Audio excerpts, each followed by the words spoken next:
My name is Professor Morris Mtombeni.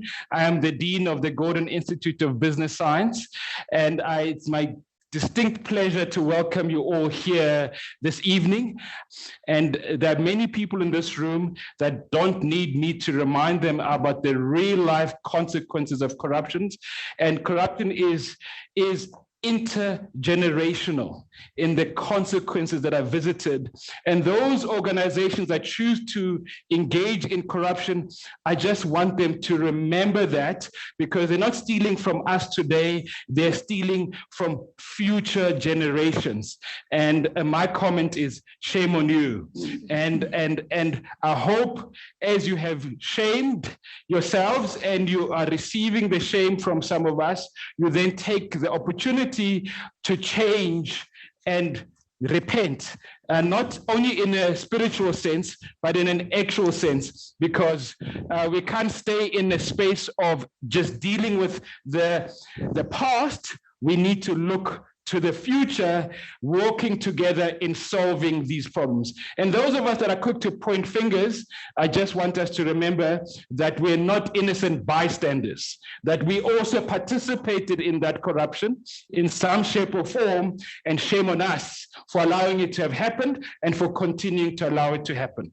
And therefore, allow me with those few words to welcome Sharon, and who in turn will welcome a really powerful group of people.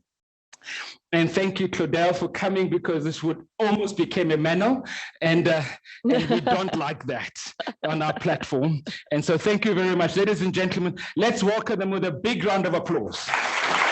So thank you very much. And most importantly, can I thank GIBS for such a warm welcome and having made this exercise of getting to today as seamless as one could possibly make it when you're dealing with an event of close on 300 people. I'm chairman of the South African Chamber of Commerce, UK, which is a chamber of commerce based in the UK. There are a number of South African chambers across the world, and we are creating the International Association of South African Chambers globally, so that we can actually work together in a unified way across the globe as South Africans, not here. And this forum is very much from today forward. We've been backwards. We've all got angry. We're all frustrated. But what we want to look at is, what can we do going forward?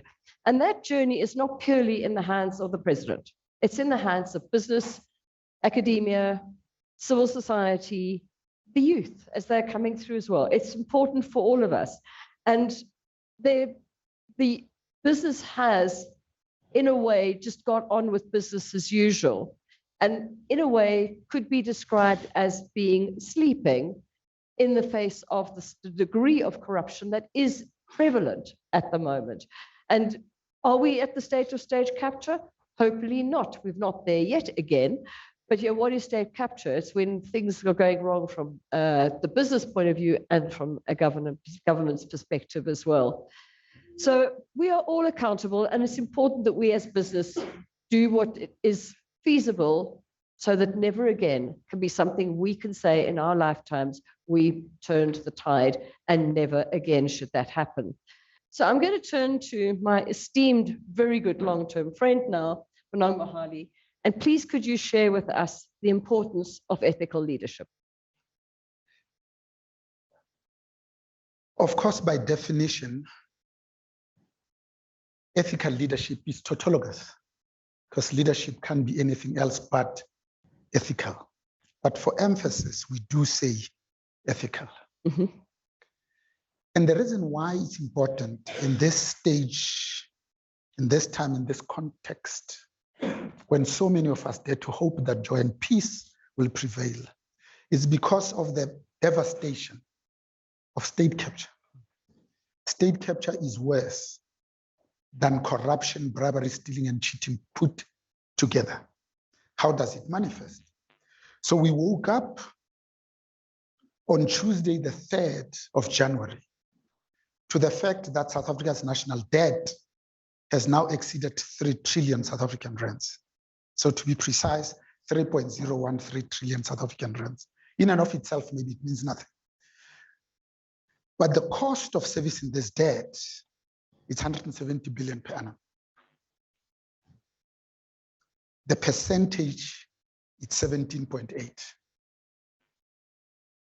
Why is that important? Because all the countries that have ever defaulted on their national debt have approached the magic mark of 20 percentage points. So I would submit that 29 years into democracy, South Africa is actually a mafia state. It's not a failing state. It's already a failed state. You see countries like farms, like airlines, take a long time to die, but die, they do. Let me end just by saying, so what are we proud of 29 years into democracy? One, we have new nomenclature. Load shedding, water shedding, fuel shedding. And if you thought load shedding was a problem, wait until you have no water. So each time the lights go off, DMRE and CSIR measure what is called the cost of unserved electricity. They put that number to 6,400 gigawatt hours for 2022. At 85 rand per gigawatt, the cost is 560 billion. So it's almost 2 billion a day. So it can't be 1 billion a day, because if it was, it would be 365. But at stage 6, the cost is 4 billion a day. Between stages, it's 500 billion. It wipes off an entire 1 percentage point from our GDP. Let me just end by saying, but our population growth is 1.5, which means actually we are going backwards. So Sharon and I's discretionary purchasing power and disposable income is being severely and seriously eroded. That's why all of us need to care deeply and profoundly about what type of South Africa our grandchildren are going to inherit. Sharon. Thank you very much. There's some words and content in that I wish I hadn't heard. But if we don't know it, we don't know what to do about it. We can't now be, in a way, shocked into action. We actually can't leave it as it is. So thank you for those profound words, Bonang. I think you've left us all with something to think about. Rabbi, taking that from that perspective, you were going to cover some of the importance of collective action of business. Thanks. Give us your profound thoughts. Thanks, Sharon. Don't know how profound they'll be, but here are my thoughts anyway. And maybe to start off with something which Morris alluded to, which is that when it comes to fighting corruption, there seems to be a lot of cynicism about discussions and declarations that don't produce nearly enough practical change. And I think that many people are dismissive of what they regard as meaningless talk shops. So what's crucial, as you, Sharon, have also emphasized, is that there is action against corruption. Action which produces tangible results can help turn the tide against this very grim picture that Bonang described and lift this gloomy national mood. The focus of anti-corruption conversations must therefore shift from the why to the what, and even more importantly, to the how. And in that spirit, GIBS will soon be releasing a working guide, drawing on extensive engagements with business, civil society, and government leaders about how business can more effectively combat corruption. And very much in the spirit of what Moritz spoke about, not being an innocent bystander.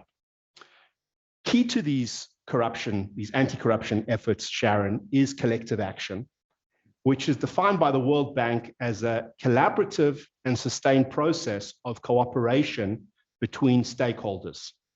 While individual actions by single companies are, of course, important, their impact may be limited, but acting together can be much more effective. Companies can collaborate with each other by establishing common standards and principles, for example, with bidding for tenders. And I'd be very interested to see what Claudel might say about that, given her position with Eskom. These agreements can be underpinned by stakeholder integrity pacts, which require companies who are in breach to step out of the tender process. In the shorter term, this creates a level playing field on which companies can compete more fairly. And in the longer term, it supports companies' broader interests by preserving the rule of law and alleviating the disruptors which threaten the foundations of capitalism. The former General Counsel of General Electric referred to this as the leveling up, not down, to deal with corruption. In other words, to raise rather than lower standards, as this would ultimately be self-defeating. Companies can also collaborate with other stakeholders outside of the business community, such as through the recapacitation of the corruption-fighting bodies that were so heavily undermined during the Zuma era.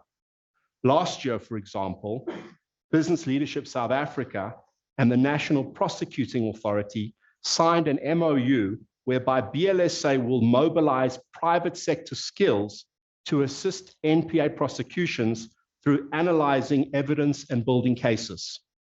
Worksmans, the law firm, has entered into a public-private partnership with the Directorate for Priority Crime Investigations to help investigate and prosecute the criminals responsible for the collapse of VBS Bank and several municipalities. This investigation is being funded by the South African Reserve Bank and the National Treasury, and its purpose is to ensure that the South African banking system is not again, or as you would say, Peter, never again, exposed to this type of criminality. These examples, I think, suggest what's possible, but we must significantly increase the scale of collective action against corruption. To pursue collective action, companies must move beyond their immediate and narrow self-interests and instead focus on the bigger picture, helping to ensure the longer-term conditions for their success, or what the political philosopher Alexis de Tocqueville termed self-interest rightly understood. As the writer Margaret Wheatley put it, collaboration is the process that creates an ecosystem. Greed destroys it. The building of this ecosystem, I would suggest, depends on business leaders finding a balance between competition and collaboration, or between individualism and collectivism. Let me end with an international perspective. The economies of Indonesia, Rwanda, and Singapore were once on their knees. Today, their economic growth rates are higher than South Africa's, and their unemployment rates are much lower. Fighting corruption played an important role in helping to kickstart their economies. Now, these countries are far from perfect. Their human rights records are questionable, to put it mildly, but their economic successes are remarkable. And for us, mired in gloom, they show what is possible. Thank you very much. Gives us some insight of some of the things that we can do outside of the talking shop and how we can actually do things differently. So thank you very much. Claudel, you've got a very interesting perspective talking about what drives the culture in an organization and what makes an organization a good corporate citizen. Thank you, Sharon. And maybe firstly, I should say I'm sitting between a lord and a rabbi. I don't know if you've noticed that. I'm like in a very privileged position here. Secondly, I am, besides being a pragmatist, I am the eternal optimist. And every opportunity that I get, I want to remind South Africans not to forget who we are and where we've come from. So as we stare at the problems and the challenges in South Africa now, it is nothing is insurmountable. We can change things, and we can change things for the better. And we've got to think about the generations that come after us.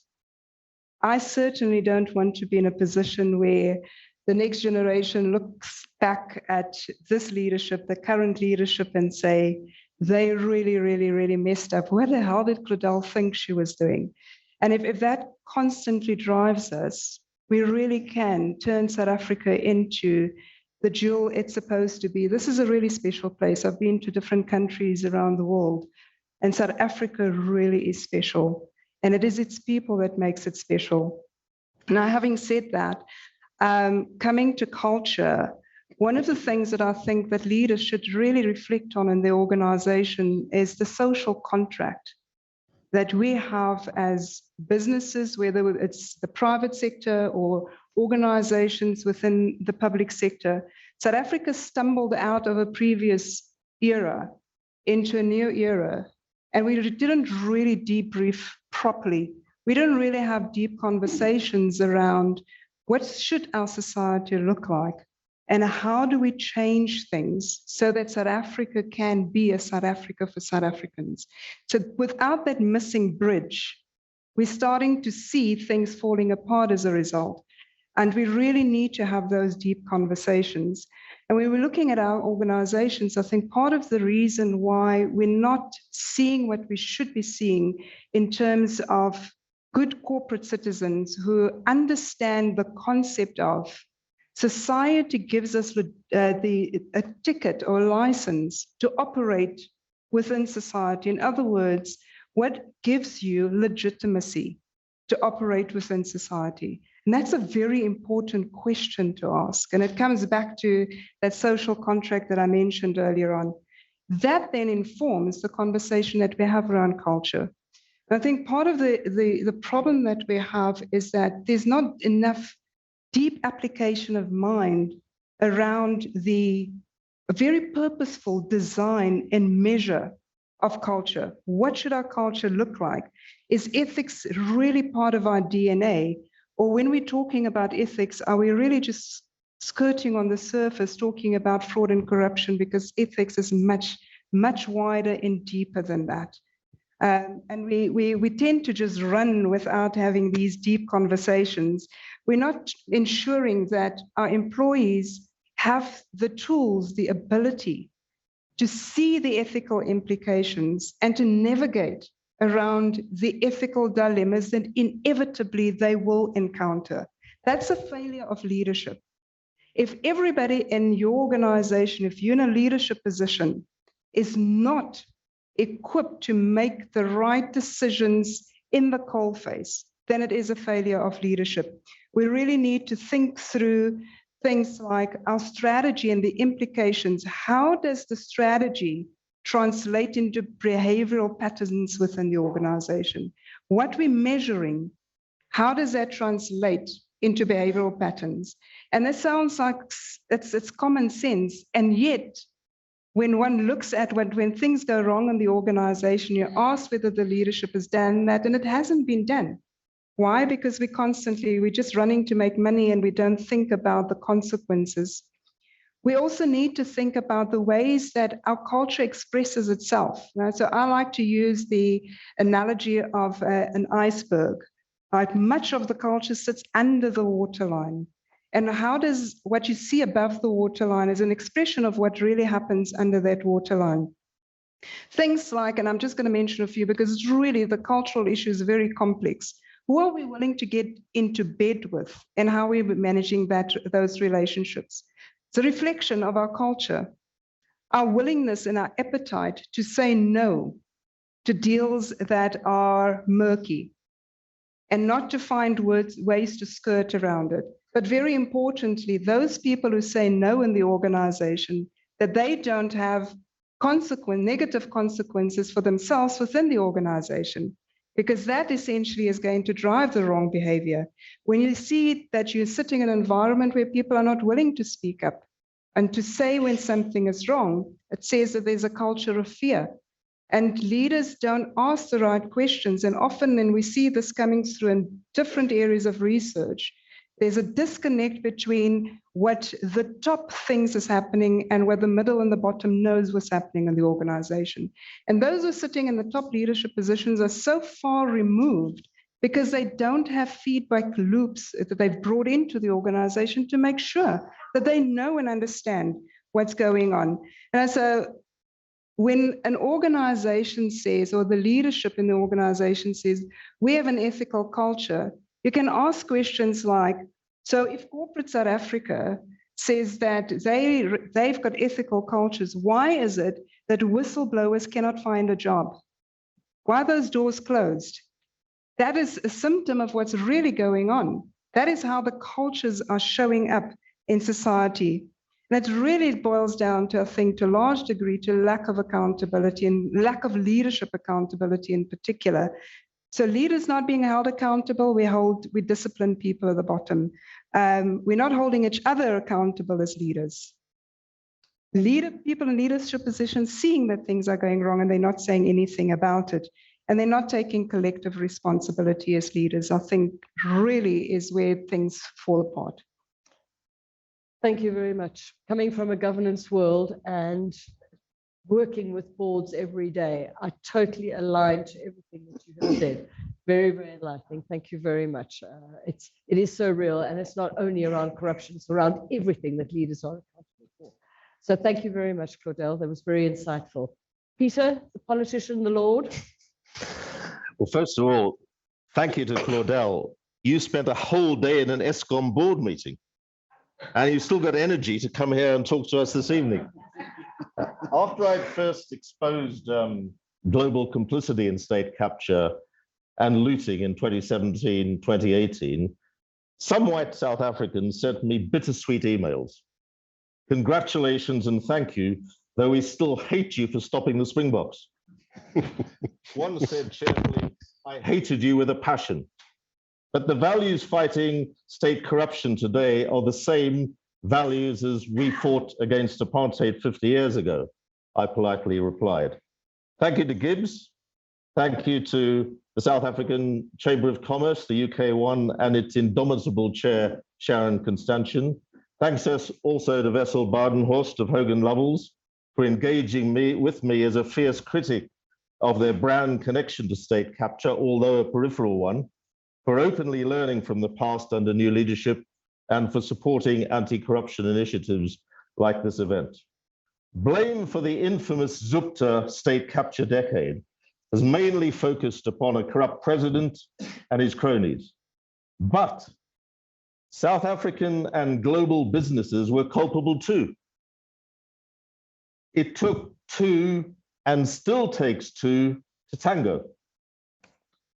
SARS wouldn't have been disabled without Bain & Company unlawfully carrying out President Zuma's personal instructions, nor could the Guptas have money laundered billions out of the country without the help of HSBC, Standard Chartered, and Baroda in the main, enabling them to do so.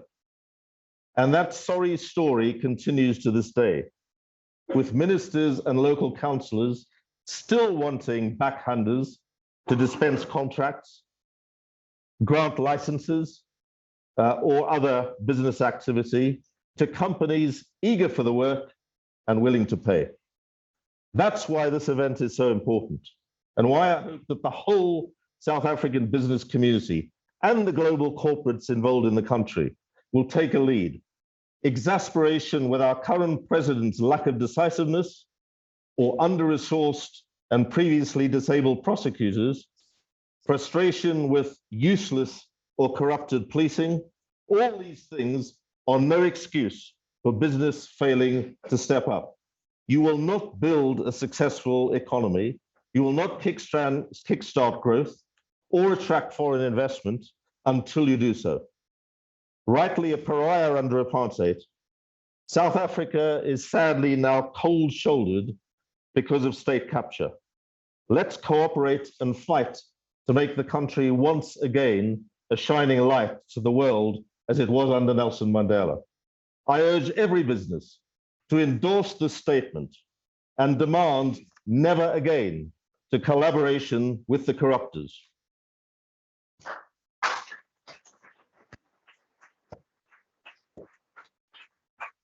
Thank you, Peter. The voice of a politician expecting everybody to be listening. I think you had the entire lot listening to you, Peter. Thank you very much. Very interesting and enlightening.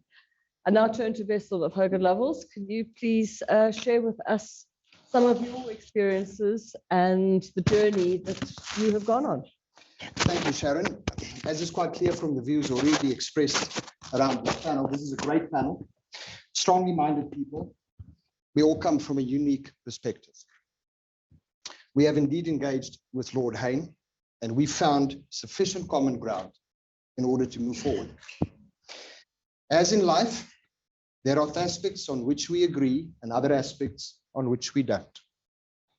But this is an important conversation.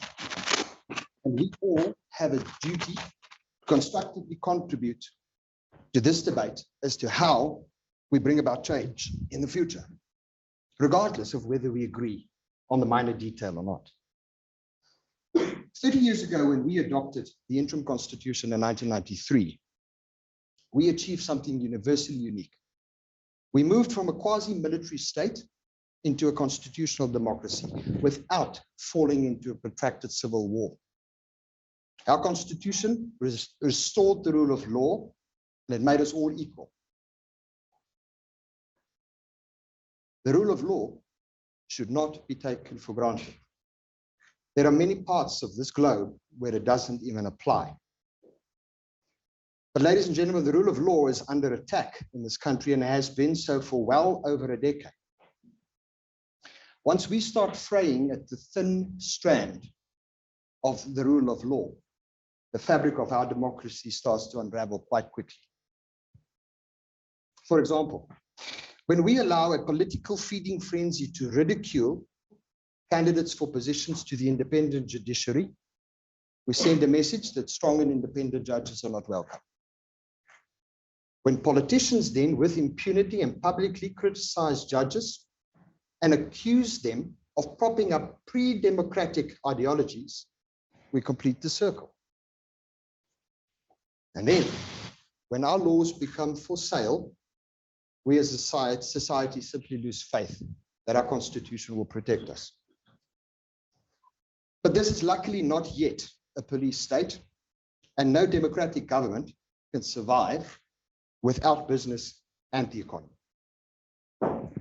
Business is the engine that drives this country, but government is the driver we chose to take us there. Now, as part of a component of a multifaceted approach, and on a practical level, I want to suggest that business pool our resources to use court action and litigation as a strategic tool.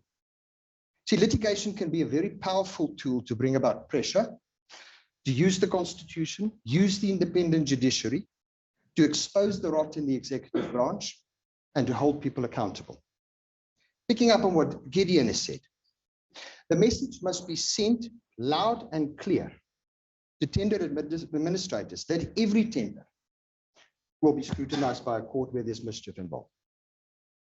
We can use business forums, foundations to fund and support claims for judicial review and then litigate in the name of the loser to achieve that outcome. By doing this in conjunction with other initiatives, I believe we can create the momentum that we need to restore this country as an investment destination and drive our economy forward, particularly now when we are losing out to other jurisdictions on the continent and across the globe on exploration and mining investment at a time when we could be benefiting from a commodity tailwind. Thank you, Chair. Thank you very much, Wessel. I think what you shared with us is one of those legs of how we can do things differently. I think that correlates very nicely, Gideon, to what you were talking about as a collective action. And you picking it up from the perspective of the law side, and Cordell, you came at it more from a business perspective. So between the three of you, you've picked up a very common theme that I can see there. So thank you for that, because as Peter said very strongly and very forcefully, we're not allowed to be asleep anymore. We actually now have to do something about it. So Peter, hopefully we've got a couple of strands starting on that. So thank you very much for the insights from the panel. Benang, I'd like to start with yourself. You talked about the top 6 risks facing South Africa: state collapse, debt crisis, collapse of services and public infrastructure, cost of living crisis, employment and livelihood crises, and illegal immigration.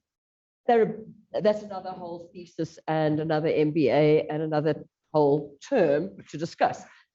I'd like us just to focus in on state collapse and on the collapse of services and public infrastructure. If you could give us some ideas of how do we as business face those two risks? So first, I think we need to accept that it ought to look different in order to break the cycle. The cycle that 29 years into democracy, poverty still has primarily a black and feminine face. That if wealth is the inevitable outcome of both hard work and enterprise, then every woman in Africa should be a millionaire. That more gender equal societies are more peaceful societies. That we celebrate the fact that we've got the best constitution in the world, not because of what's contained in the main body of our constitution, all 198 sections, but in the one page, which is just the preamble to our constitution, because it picks up from the 27th of June, 1955 in clip down called the Freedom Charter, 10 principles. The 5th principle talks about the land shall belong to those who work it. But that we chose to be different from the way we were managed in the 48 years of apartheid, 98 years of separate development, 370 years of colonialism. And this preamble starts with the beautiful words, we the people, not the politicians, recognizing these past injustices. And in the middle, it both mandates you, Sharon, and I, and implores you and I to rectify these past injustices. And that this whole constitution actually rests on just 3 pillars. The first is this notion of a constitutional democracy. 2 beautiful words crafted together. It's like saying the development of managerial leadership. The second principle is that of social justice. The third is fundamental human rights, and there's 10 of them in Section 5 of our Constitution. Yes, the freedom of association, the freedom of speech, but the one that's less sexy is the freedom from hunger. Therefore, for me, as I conclude, I think we need to accept that if South Africa is going to work, it's because business will make South Africa work. Because if we are going to wait for this ANC-led government, then we'll wait a long time, because it has demonstrated to itself that it is incapable of self-correction. But business must first accept that they have also agitated and orchestrated for state capture. Therefore, what is needed is to steer business back, because we can't speak of a just society when business is seen to be at the apex of injustice. What is needed now, more than ever, it's incisive, decisive, bold leadership that only business can provide. Sharon. Agreed, and thank you for that. Very, very profound words. Gideon, you talked earlier about your research and the stage that an organization has to go through. We've all been through, virtually every company, most people, many of us have been in a position where there's an element of corruption we know about. It might have touched us. It's like crime. Most of us have had that touch with these things that we'd rather not have. But we've got to move our society forward. How do we stop, apologize, fix, move forward? Can you give us some advice from your research? So I think the starting point is to recognize that the past profoundly shapes the present and the future. The German novelist Günter Grass spoke about the clogged up toilet of the past, which means to say that dealing with the past may be uncomfortable and even unpleasant, but if we don't do that, then it will mess up our present and our future. And I think, as I understand, that was the nature of the engagement between Peter and your firm. That you were essentially saying we can only move forward when we deal with the past. And that is the nature of corporate apologies. And of course, there've been a whole spate of them: Bain, Hogan Lovells, KPMG, McKinsey, EOH, and others. And they've offered apologies which I think have had different degrees of effectiveness. If you look at the literature, there are several components that are critical for an effective corporate apology. Starts off with acknowledging the wrong, which means to explicitly name the wrongdoing.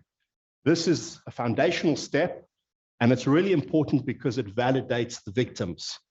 Morris spoke about the real live intergenerational consequences. People suffer. First step is acknowledging the wrong. The second is admission of responsibility, which is to say accepting having committed the wrong. Now, this admission can be issued by the person who committed the wrong. It could be issued by the person who was in charge of those who committed the wrong, or it could be issued by a person or people who represent an organization that committed the wrong, but is now accountable for fixing it. So there are both direct and indirect types of responsibility. This acknowledgement and this admission of responsibility is what distinguishes apologies from excuses, justifications, and denials. But it's not enough just to have acknowledgement and acceptance of responsibility. There also has to be a display of emotion. Scholars talk about emotions as being the engine of apology. In other words, the approach can't just be cognitive, it's also got to be effective. And the two emotions that are particularly important are remorse and empathy.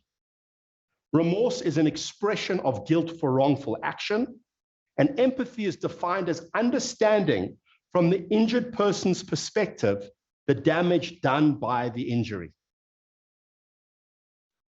To have that kind of empathy, I think, depends on having the mental and psychological space to see others and their pain.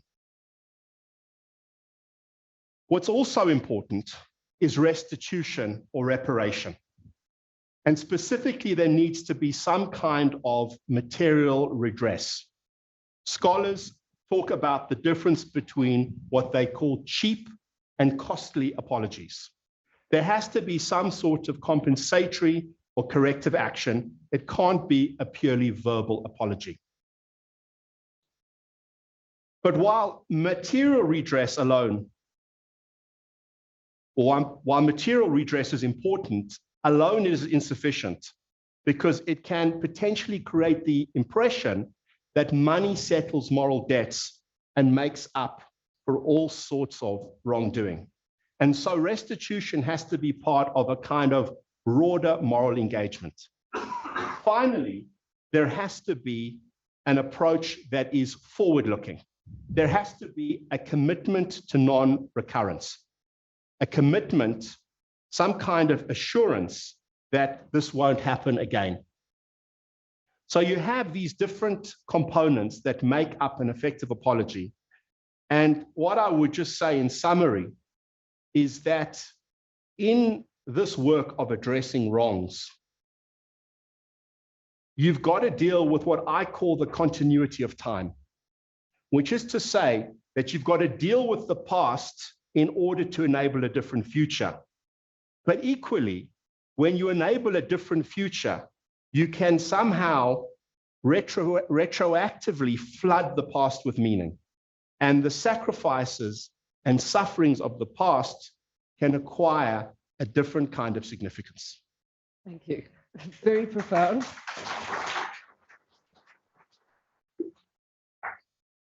Cordell, one of the things you talked about in your earlier speech when you were talking about culture, and you were talking about creating a safe environment for whistleblowers and people having the strength of their own ethics to stand up for what they believe in. Now, leaders in themselves are standing at the top. and they're putting their head over the parapet. And as we know, some people have got into very sticky positions. Some don't have their lives anymore. Some have just fought for their lives. So being a leader is one of the issues that we need to look at, protecting them so that they can do their job. We have the whistleblowers as well. How does that build into the corporate citizen and into the work that you do? I think it's a core component. And so let's start with the leader. One of the things that I've started to reflect on more in recent times, and this is because of my executive coaching practice, the more you deal with leaders one-on-one, you start to realize what people are really having to deal with on a personal level, and that is fear.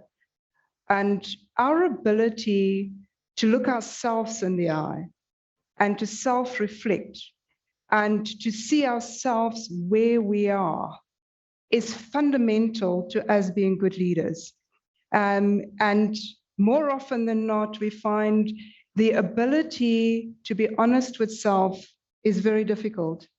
And the self-awareness not really there that should actually be there. And so it's human nature to fear. Nature has put this part of our brain called the amygdala in our brain because it's an important survival tool that we need. It alerts us when there's a threat. But we often have an unhealthy relationship with fear. Either we become crippled with fear or we ignore the signs that something is wrong. So as leaders, I think it's very important that you have that self-reflection, but also collectively to be able to have the conversations here in the boardroom. What are the things that are scary and how we can move past the fear so that we can actually deal with it. And then when you have that comprehension at the level of self as a leader, you can then start to comprehend what the whistleblower goes through, because we often underestimate what whistleblowers go through. So what we have in organization is we've got a whistleblower policy, we've got a hotline, and that's about it. And the hotline and your policy is not protecting the whistleblowers. We don't train leaders, managers on how to deal with a whistle being blown in their office. Sometimes they expose the whistleblowers inadvertently because they don't know what the hell they're doing, because they're not being trained. So that's something that we've got to address in our organizations. We don't provide support to the whistleblowers. The psychological trauma that they go through is really a big thing, but we let them walk by themselves. And it's, if you think about us as human beings, we're supposed to be social beings. We've got social brains. But when it comes to somebody speaking up in the organization, suddenly that person is alone. And we don't acknowledge to ourselves that we've been driven by fear. We don't address that so we can overcome it so that we can walk with the person who's the whistleblower. So are the leadership making sure that there is psychological support in addition to the protection? Protection is separate from support. Some whistleblowers don't need the protection, but they need the psychological support. So it's a full conversation that you've got to have, but it really starts with me as a leader, acknowledging I'm a human being, acknowledging where my fears are, addressing them so I can move past that and actually lead. And be helpful and useful as a leader, because I have done all of those things.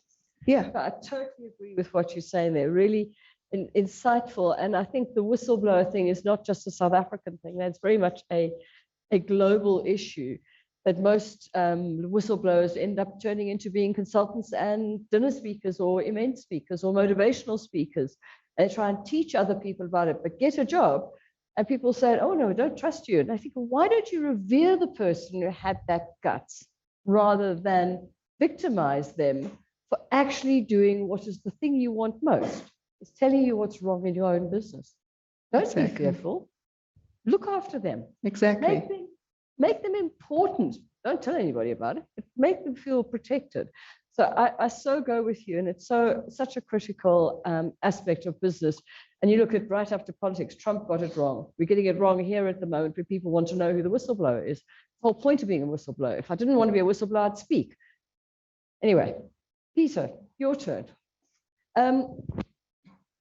We've talked a couple of times this evening around that it's still happening. Without naming and shaming anybody, are there some areas that you could sort of bring to light so people say, oh, I hadn't thought of that, so it can be helpful in their journey to a better place? Well, thanks. First of all, picking up on Claudelle's point about whistleblowing, there's one whistleblower who's shown incredibly who's been incredibly brave, is paid with his job and has to flee the country. And that's Athol Williams.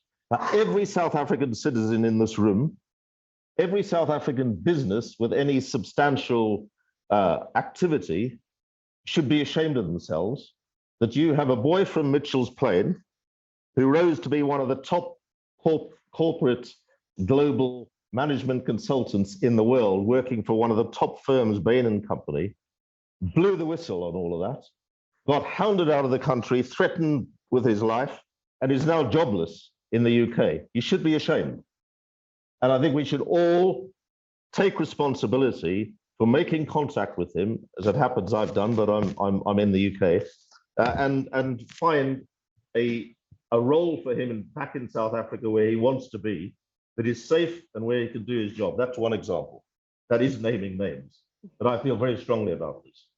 It's a stain on every business in South Africa, on every business association in South Africa, that somewhere has not been found for Athol to be recognized because he's paid with he's sacrificed his old future and his wife and have had to be hounded out of the country. This is not apartheid South Africa. This is contemporary South Africa.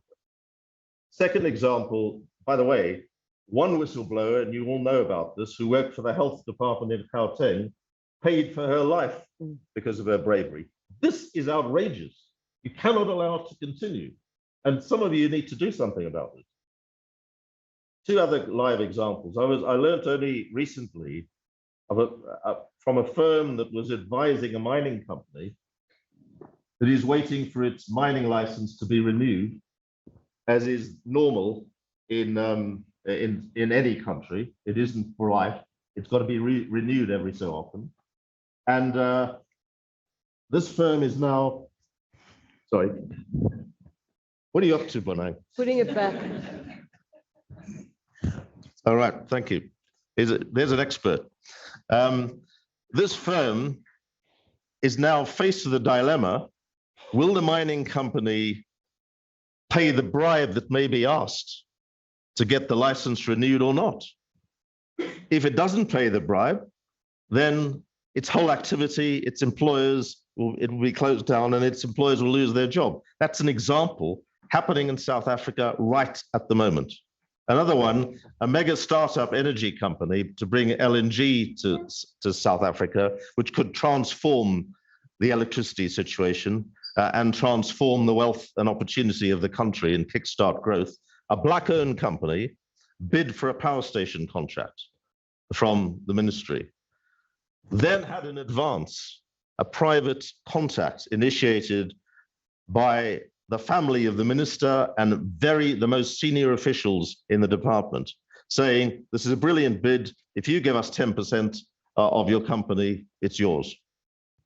That company said, no, we don't do business like that. They stepped up to the statements that we asked to endorse here at this gathering.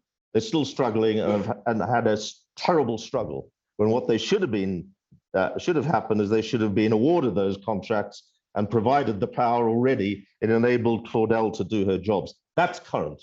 So 3 examples. Something can be done about all of those. Unless you do something about it, this country is going to continue to go downhill. Thank you, Peter. And I think that gives us some insight on some of the examples that are happening everywhere in every part. But Wessel, you've got a perspective on knowing who you do business with, that your ethical compliance.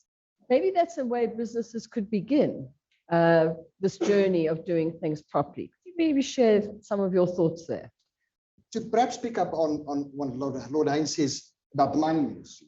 This is something that we deal with on a daily basis. We deal with on a daily basis when it comes to license renewals, and the delay that it takes to renew licenses. And then all of a sudden I get the phone call and say, so-and-so says to my board, we can get it done in 3 weeks. And I said, really? So at what price? We deal with this on a daily basis. This is where we hold up the anti-corruption. We have to educate, we have to deal with it. Picking up on where you are, Claudel, you talk about ethics, who you do in business with. Well, let me pick up on that. Knowing who you're in business with is not the clerical function that you have to do to make sure that you go through the anti-money laundering and know who you're onboarding. That's a clerical function. Knowing who you're in business with is knowing their ethics, knowing their ethos, knowing how your interaction is going to play out here in the space in which you operate, but also in the larger space, in the global space. It's really painful to have your brand connected to state capture. But what we have to do here is we have to develop an in real time situational and political awareness of the work that we do, how we do it, and how it plays out. The lesson we've learned is we are far more cautious than we have ever been as to the work we take on, how we do it, and how it plays out. This is a lesson all of us should learn from this example, but it's not a South African example. Look at what's happening in the world. Look at change in geopolitics. All of a sudden, overnight, we had a war in Europe. Look at changes in mindset. Black Lives Matter happens. Me Too movement happens. We have to be aware of what we're doing. And I'm saying, put it on your boardroom dashboard. It needs to be an in real time radar that you look at. As I say to you, compliance is not a clerical function, it's a leadership imperative. And that's the point you're making, is you know your customer today, but now there's a change in leadership, change in a person, change in their incentive schemes, and all of a sudden the person you're dealing with is not quite behaving the way you would want them to be dealing. And you end up with that changed customer, supplier, stakeholder that isn't what you thought they were yesterday. So it's knowing that and making sure that that relationship with your stakeholders is so critical. I just want to come back to you, Claudel, on one thing. You come back from, your background is in the Institute of Internal Auditors, if I remember correctly. That is a professional body, of which there are many professional bodies globally and particularly in South Africa. What is the role us various professional bodies can play that will make a difference in this journey? How can they support? Are they doing it properly? Are there some fault lines there? Just talk to us a bit about the professional bodies. The professional body is an interesting space. They're actually far more professional bodies than the average South African is aware of, but plays a very, very important role in terms of being a pillar in all of this. Right? So it essentially is a body that has the protection of the interest of the public right at the center of its mandate. Not all professional bodies understand that, though. Correct. And so, and that I think is one of the things that we do need to address. So you almost have, I would say, 3 broad groupings. You have associations where you have a group of professionals that have come together and they're really just looking after their own interest. And then you've got a group in the middle that is starting to move more and more towards understanding the principle that the professional body is there to protect the interests of the public. And how it does that is twofold. The one is to make sure that the professionals are competent, because that's an important leg in all of the conversation that we've got now. The other leg is that the person makes sure that they apply ethical principles. And so that component also includes protecting the interests of the public. And professionals need to understand that. When you are a professional, you're an expert in a specific area, and you have a social contract with society as well because of the expertise that you have. And then you've got a third category that moves more towards regulation. Where professional bodies, the middle group is, I think the struggle there is funding. Because can you imagine if, just take the parastatals and all the issues that we've had over the last number of years, if all of them had to report the professionals who were involved in corruption to the professional bodies will sink. I mean, if you think about it logically, because you then may end up with in court with legal issues and so forth. And if you look at how the professional bodies are funded, so come back to South Africans need to understand this. If we're going to take responsibility for South Africa, if you're a professional, you should be under the auspices of a professional body, because a professional body holds you accountable as a professional, but you must understand your responsibility in making sure that that thing stands within South Africa. It takes a whole village to raise a child. If we look at South Africa as a child, it means that everybody's got to play their role, but everything is interconnected. It is. Thank you. I appreciate it.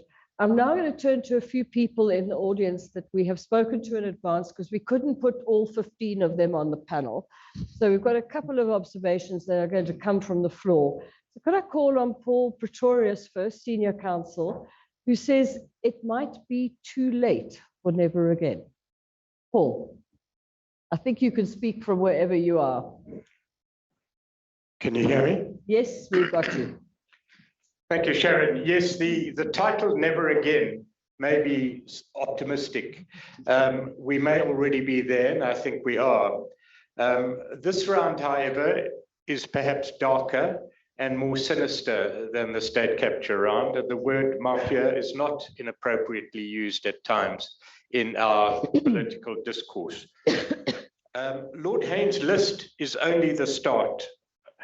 The difference, it seems to me, this time around, and this conference is evidence of it, this time around we are not asleep. It seems that society is awake, or at least awakening, and dealing with the threats to our democracy. I'd like to make just one or two narrower points. Central to our survival is calling our political leadership, parliament and executive to account. And may I suggest for the collective act of business is that this be executed in a detailed way rather than in general terms. In other words, specific detailed demands that can be followed up rather than general statements that can be dealt with at a general level as they are being dealt with at the moment. And one of the requirements for our successful future is an independent, but I mean a truly independent, law enforcement agency network to deal with organized crime and corruption. And despite what has been promised, the independence of the Hawks, which resides within the South African Police Services, and the Investigating Directorate in the National Prosecuting Authority, that independence is not yet secure. True independence comprises at least 5 elements. The investigators and prosecutors and the strategy, importantly the strategy, must be specialized. Those executing the strategy must be highly trained. They must be truly independent. The resources must be modern resources, not the deerstalker and magnifying glass that we seem to be satisfied with at the moment. And very importantly, security of tenure for those whose job it is to investigate and prosecute. And none of these, it seems, are fully operational yet, despite the promises. But perhaps most of all, what is required is a consistent and ongoing strategic analysis and direction that seeks to uncover patterns of criminality, its manner of operation, leadership high up in the criminal acts that bedevil our country. Why do these ringleaders continue, and I stress, continue to receive protection? From where? And the connections of the criminal activity to political and administrative establishments.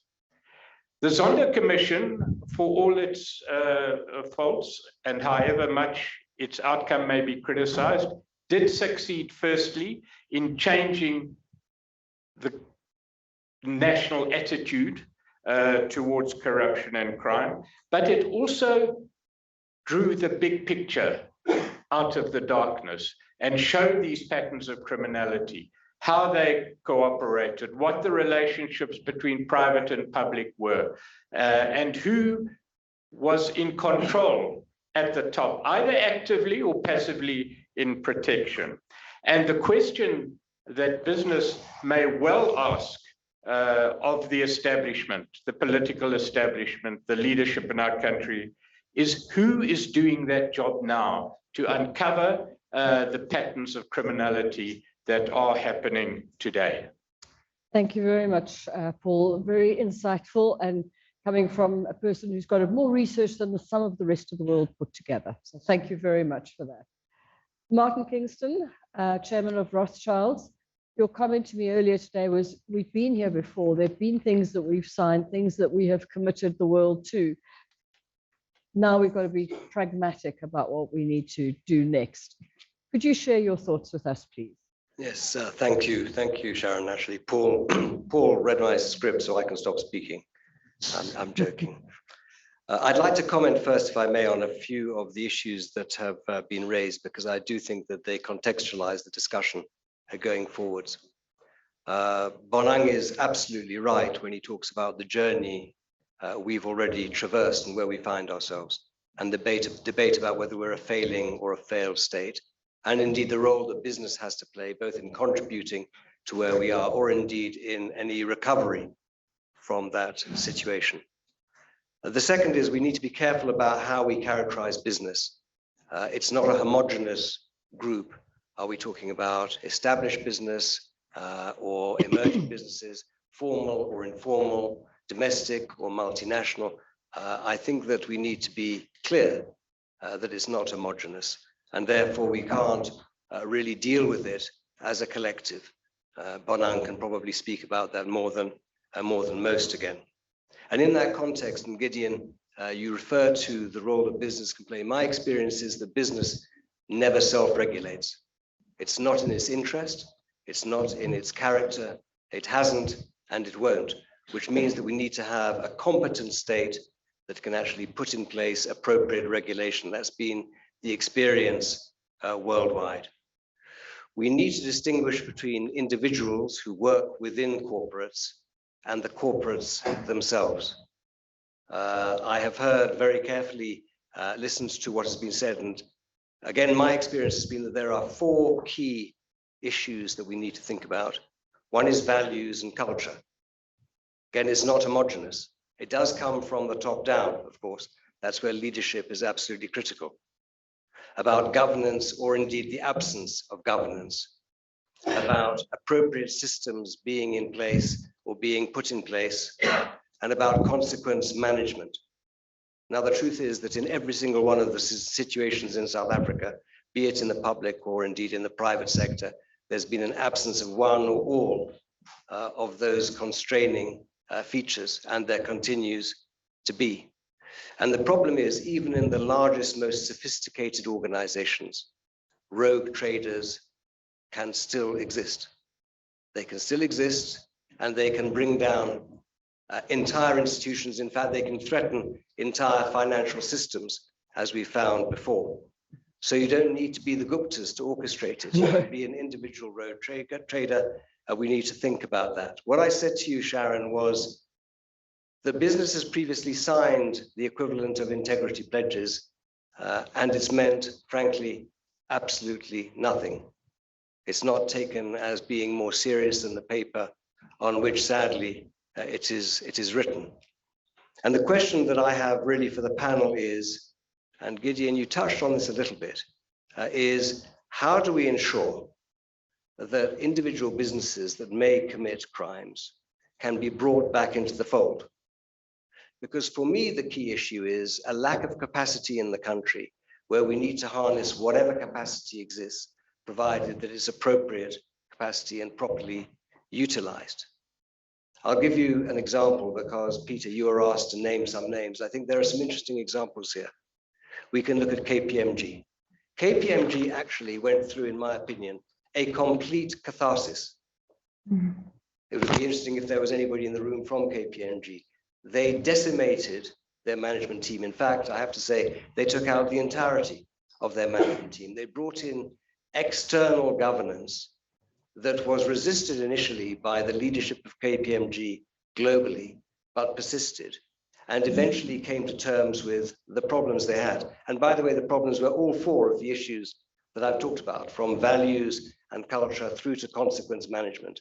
And what we've seen in the past few years is that KPMG has begun to regain the ground that it had lost and is playing, I think, an appropriate role as an important professional services firm in South Africa. The other end of the spectrum might be Bain, where there is a view in many quarters that they haven't gone through any of the steps that Gideon you've talked about, despite the fact that we could argue that they have good, capable, honest, and committed South Africans on their payroll who should be put to work in the interests of the country. How do we get them there?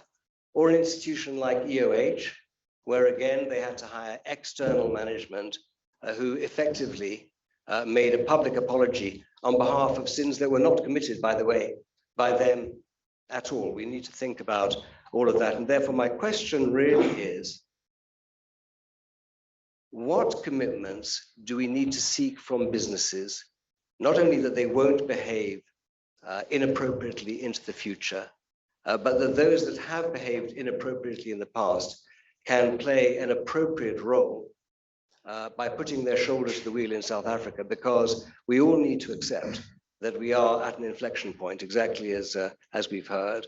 We're at a moment of crisis. We've got very limited time on our hands, and we need to, I would argue, bring all relevant hands to the pump. Thanks, Sharon. Thanks. We are running a bit short on time. Gideon, can you answer in a couple of sentences, because the next person speaking, to a point, actually is answering that question as well. Thank you. So very briefly, yes, I absolutely agree with you, Martin. There has to be the opportunity for rehabilitation. And I think that EOH and KPMG are good examples of an effective corporate apology. In addition to what I spoke about, what I think is really important is that the approach isn't a unilateral one, but that you engage with different stakeholders. That certainly is what Stephen Trankola did. He listened to different stakeholders and through those engagements came up with a response that was considered to be appropriate. But yes, I think it's not helpful for us to, on the one hand, we can't be in any way apologists for those kind of ethical failures, but I don't think it's helpful either to banish companies and not give them the opportunity to achieve some kind of rehabilitation. On that point, I'd like to just turn to Tanya Cohen, who is a public-private growth initiative she's involved in. You've give us some ideas on the contribution towards implementing the Zondo recommendations and the things that can make things better. I'm not sure where you are, Tanya. There you are. Hiding at the back. Thank you.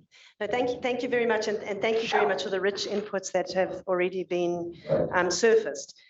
I think there's a few points that I want to make. The one is that ordinarily you rely on your constitutional democracy to hold government to account.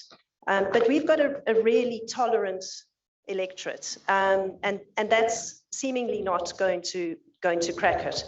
So the question then is, who then picks that up and takes responsibility for it?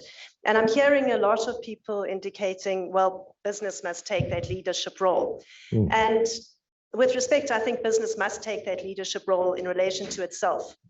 But every sector was complicit to some extent in state capture. And we need to take responsibility in terms of our own actions in that regard, but also how we correct that. So if one looks, for example, at the Zondo, there's a lovely summary actually on the brief at some of those Zondo recommendations. And you look at what can business do in response to them. I think the one thing that business must be cautious about doing is is offering to do the state's job for it, because there's a problem in that regard. It can support the state to do that. It can assist in terms of resources, but it can't get too close, because you can't have business playing that regulatory role in terms of regulating itself, as Martin has indicated. So if you look at, for example, the point around improved and extended whistleblower protection, well, yes, business isn't homogenous, but business does have capital. Why is business not putting together a fund to support those whistleblowers so that when they are out of work and when they need to litigate, they have some level of support, or to pay for the counseling services or whatever that is that would support the whistleblower. I think the second is around enhanced and improved parliamentary oversight, but we know that the data and the information and the research sort of available to the parliamentarians is not what it should be. So how do we support those institutions that then do provide that information in? I know Corruption Watch was doing some of that work. My colleague here from the New South Institute doing some of the research work. But there are lots of institutions that are doing that work that could actually augment and improve the processes that Parliament is dealing with. And then I think the point around ending cadre deployment is really significant, because there's that political administrative interface that everyone has acknowledged has not been well dealt with. And that's something that sits within government. Government has to fix, but really to focus attention on it and ask the question around, when are those legislative changes going to kick into place? When are we going to see the policies and the change in practices? When are we going to see people appointed on the basis of merit rather than affiliation? And I think focusing in on that in a way that supports the efforts of the state to implement that, because the state is committed to that. Parliament has approved the professionalization of the public service framework. So there's an instrument there that has been approved. All it has to do is get implementation mechanisms. And so I think just coming back to what can business do? Thanks. It can make sure it holds each other accountable, as many have said, and then it can offer to assist in other places, but it can't force its views onto the state. Thank you. Your comments were fascinating. I hate trying to cut people short, but we are starting to run desperately over time. And the last speaker from the floor that I'd like to ask to speak is Dion Shango, CEO of PwC. We've heard about a couple of other of the large firms. And the reason I've chosen you to come last of this speech is the positive steps that we can take that you have brought to the discussion. I'd like you to share the build of trust. Thank you very much, Sharon, and I'll try and be respectful of time and not repeat what's been said. In a discussion like this, it's very easy to be despondent about where we are as a country. And perhaps what I'd like to offer is, here we are sitting as business, what can we do? What can we control, right? To some degree, I agree with Tanya, in that we can't do the state's work for it, but unfortunately, the current state that we do have requires significant support. Now, it's already been said that as business, we haven't always been behaving as we should. My profession is also guilty as charged, as you know, as has been said. And certainly, you know, if you don't mind me using the cliche, there is a trust deficit in our country. We as business have work to do, right? And so in trying to do the things we can control, I think we need to do things that can actually help us build trust and earn trust, not only from society, but from the very same government that we are always willing to criticize, right?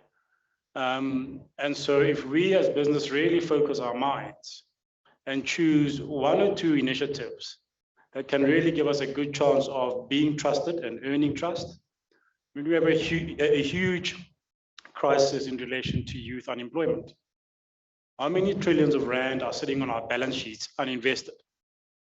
So there is an opportunity somewhere hidden in this crisis for us to actually demonstrate as business that we can be the good guys. And if we are just creative and innovative in how we go about doing that, building trust, earning trust, and actually in so doing, putting government under pressure for them to also come to the party, I think there could be something in there for us to be really proud about as a country, because we're all here ultimately because we haven't given up. We care deeply about this country. That's why we're having this conversation. So I think let's roll up our sleeves and get to work. Yeah. Thank you very much, Dion. And quite a nice positive point to finish from the floor. I'd like our panel, who've been sitting so quietly and patiently listening to other people give some content, we could just have a closing statement from each of you. Bonang, and then just follow through, please. So contrition is an ongoing process. You have to continue asking for forgiveness and be eternally grateful for the mercies shown. The condition of truth is to let suffering speak. So the type of leadership that we need for tomorrow is the one that really gets it, that washing dishes, cleaning, and cooking are essential life skills, not gender roles. We need the type of leadership that still feels small when standing by the ocean. Thank you. Gideon. As Bonang was saying earlier, we have one of the best constitutions in the world. And I think that this is what this discussion has to come back to. I think that as citizens, we need to reflect on our lives in terms of the Constitution. And I think that for business, very important to reflect, as much as it's not homogenous, but all businesses should reflect on their purpose, their roles, their activities in terms of the preamble of the Constitution. I think that's what needs to guide us. I think that spirit of active citizenship is what should animate us so that, as Dion says, we can roll up our sleeves and rebuild trust. Thank you, Claudel. I'll end off where I started, to remind us that we should not forget who we are. And let us make sure that in our leadership, we are infused with African humanism. We understand how interconnected we are. And each one of us make the commitment that every day, I'm going to make sure that my contribution is a positive contribution. I make sure that I bring into the collective everything that I'm supposed to bring into the collective. If we all do that, we can move this thing. Thank you. Peter.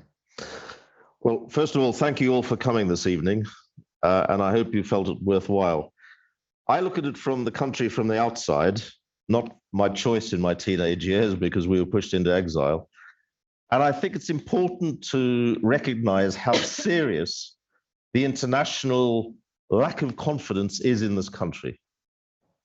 And until you address that by sorting it out, you're not going to get the foreign investment, the international conference, the tourism on the scale that you need to build the economy in the way that you deserve. A couple of things beyond that. I teach here at GIBS. I'm privileged to teach here at GIBS as a visiting teacher, if you like. And I'm often asked by MBA students that I teach, what can I do? It looks as if I can't do anything in this country. The corruption, the politicians are so corrupt, the cronyism is so rife, the place is falling apart, etc., etc. And my answer always is, and this is also true of businesses in all their different forms, as Martin said, is you can do something. The politicians may have failed you and be betraying you, but you can establish the best business school, the best business, be the best teacher, be the best leaders, and build this country back up from the grassroots again, because that's where the democracy came from. It didn't come from the top, it came from below, it came from the people, led by the Sisulus and the Mandelas and the Tambos and all those great figures who've been betrayed by what's been going on. You've got to take control. It's easy for me to say this because I've flown in and I fly back out again afterwards, but I'll be with you in that. You've got to take control. And if you don't, you will not rescue this country. You can't just moan about everybody else. It's in your power to do something. Thank you, Peter.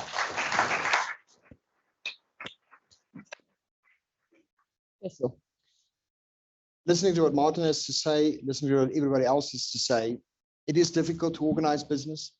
It's not homogeneous. Business forums, business foundations, create the leverage, create the unity for us to move the agenda forward. Creates anonymity, creates influence, and creates leverage. And strength. And strength. So let's use those forums that are available. Let's explore how we can deepen those relationships and get a better impact. Thank you very much. A lot of the closing comments I had, I'm not going to use because we've got all of about 2 minutes until the bewitching hour and everything will switch off. I think what we've heard about is what we can actually do to make a difference. And what we are going to do in conjunction between the Chamber and GIBS and with senior business people is actually look at some practical activities that we've done. What are certain businesses doing? Roll out some of those ideas to others. And the most important thing is through this program of ideas that we'll pull together, and please, all ideas are welcome to be shared because you've all got good ones. Every single person's got good ones. Please share them with the Chamber, and we'll collate that and share them with GIBS and the bigger community. In about a year's time, we hope to be back here and to hope to be sitting in front of you and for you guys to say, yes, we feel differently. We to sit here on this panel and say, we made a difference because you helped us make a difference. Because if we don't, I think some of the scenarios we've been shared are worse than dire. And we all live in these little bubbles that we live in that we think we're protected from it. And I think it's important. I sit on the outside in the UK and I'm eternally disappointed when things happen. And I think how can the country keep shooting itself in the foot? It's an individual, it's a corporate, it's corruption. But if we all try and say, no, it's not happening, not again, and we do it in our companies first and in our own behaviors first, we can make a difference. But you've got to get the whole country's culture to work correctly. I put it out to you as a challenge. Let's see if we can do it. Thank you very much. I know there's some refreshments and some wine outside, and it's literally, I'm going to do it before it turns 30. We're closed. Thanks very much.